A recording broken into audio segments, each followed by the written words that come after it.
హరీష్ రావు గారు, హరీష్ రావు గారు, I appreciate Sridhar Babu గారు. హరీష్ రావు గారు, ఐ అప్రిషియేట్ శ్రీధర్ బాబు గారు. హరీష్ రావు శ్రీధర్ గారు, దయచేసి కన్క్లూడ్ చేయండి. 1:40 ఎట్లా సార్ మీరు ఇట్లా మా టైం ఇవ్వకపోతే? ఇంతవరకు డీవియేషన్ పోగా 1:40 సార్ ఇప్పుడే మాట్లాడిండు.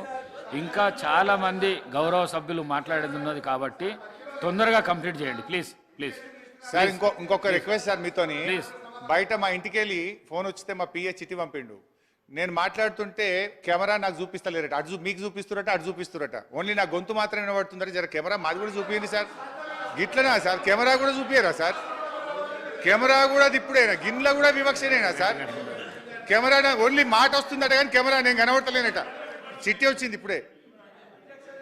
అంటే 3-4 కెమెరాలు ఉంటాయి, నా ఫేస్ చూపిస్తలేరట, ఓన్లీ గొంతే కనబడుతుందట. కెమెరా ముఖ్యమంత్రి గారు లేకపోతే ఉత్తమన్న లేకపోతే స్పీకరే కనబడుతుందట. ఇంత అన్యాయమా? అరే రే రే రే.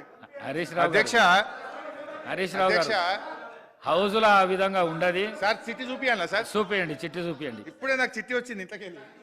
మా పిఏ పంపిండు, మా పిఏ పంపిండు. మీరు అలా మాట్లాడకండి దయచేసి. ఇంటికి ఫోన్ వచ్చిందట. దయచేసి అలా మాట్లాడకండి. మీరు సీనియర్ శాసనసభ్యులు, మీరు అట్లా ఉండదు, అలా ఉండదు. Thank you sir. ఉండకపోతే ఐఎమ్ హ్యాపీ. అన్నా నువ్వు కూర్చోవే, నువ్వు గవర్నమెంట్ ఉన్నావు, విప్పు సభను సమన్వయం చేయాలి.